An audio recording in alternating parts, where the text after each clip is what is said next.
Hey everyone, welcome to this week's Family Talk. So we're looking at what fitness looked like 22 years ago versus now. And because we're in the midst of March, and we're celebrating Impulse's 22nd birthday, which is amazing. And congratulations to you, Kim, for being around for 22 years. I would love to hear from you because you've been around it since then, from then to now. So can you give us a little bit of like, what did it look like 22? What did the fitness industry look like 22 years ago between now, like, and just kind of what patterns have you seen? What have you seen? Well, 22 years ago, it was incredibly unregulated. It was like the Wild West. People tell me that even before that, it was worse. So there's a lot of opinions. There's a lot of thoughts behind fitness, and nutrition wasn't super involved when it was very separated. It was very much like, here's the gym. This is where you work out. Don't worry about the other stuff. We'll figure that, do whatever you want at home. But also our food was very different 22 years ago and 50 years ago. So fitness has come a long way. I think the science behind fitness has grown tremendously. I've pretty much have every year gone to a conference to learn, some new things and new techniques. And it's super interesting to me how, one year you go and you're told this is the way to do things. The next year, it's like, that's wrong. Do it this way. This is the secret this time. That's kind of part of that is because, the speakers want to be the experts and they want to be, so they tell you things are wrong. I guess I've always taken a little bit of a different approach to fitness. There's a lot of good and a lot of variety of things. How do I say this? I'm not quite sure how to articulate it, but there's sometimes that something doesn't have to be wrong in order for something else to be right. So in the fitness industry, that's very, very true. You can have a lot of different ways of doing things. They all can be right. There might be one that's better for a certain person, one way that's better for another person, but you can do things very, very differently. That being said, to see where the science behind strength training has come in the last 20 years is phenomenal. It is so intriguing when you get into looking at the science behind strength training. We went through back 22 years ago. It was like more like, oh, you can do a lot of body weight stuff, and that is perfectly, that's going to get you optimal results. Then the metabolic conditioning where you're doing the interval training. That was going to be the best fat loss, the leanest you can be. And they found out in all of that where, I should say, I should stop that. 22 years ago was all cardio. Do cardio, get to your leanest. Then it became body weight strength training. Then it became metabolic. Now it's, back into a little bit of the actual strength training.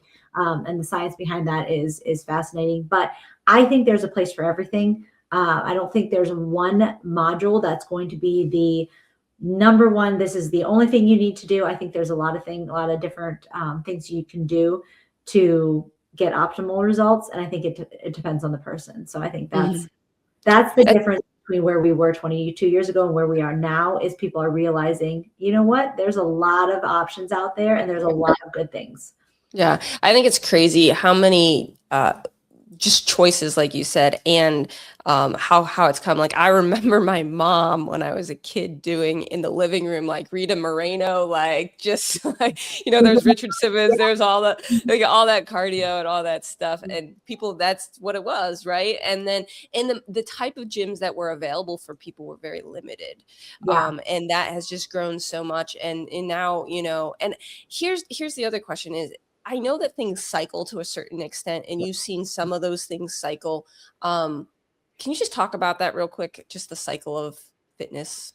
Yeah. So, things kind of come back around, not the bad stuff, but the good stuff, they kind of come back around when it comes to fitness. So it's kind of funny because you'll hear like someone, especially young trainers, they come in and they're like all excited about something. And I'm like, wait, we heard that 20 years ago. Like, just name different. Now something a little bit different, maybe a little bit tweaked here and there.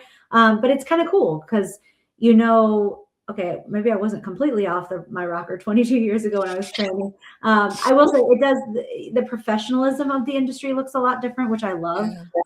I'm super embarrassed to even say this, and I hope there's no pictures floating around. So if you find some, please don't post them.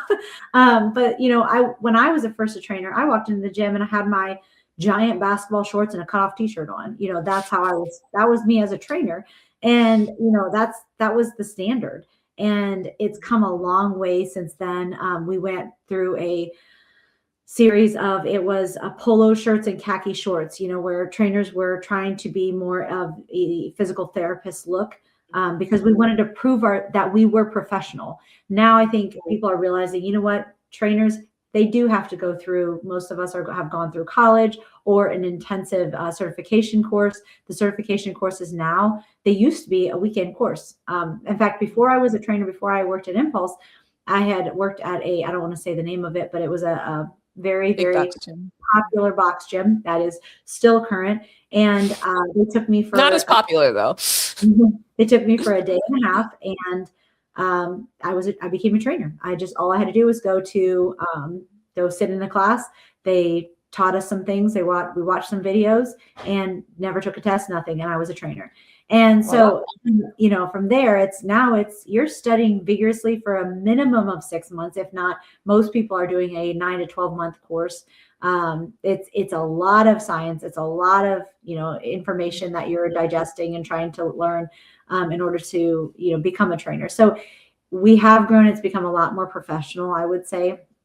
And I think the difference too is people become trainers for passion. They don't do it for money. I mean, this industry is not pumping out billionaires or millionaires. Like we're pumping out people who really want to help, and they really care about the health of our clients, and they care about them having the confidence and being happy.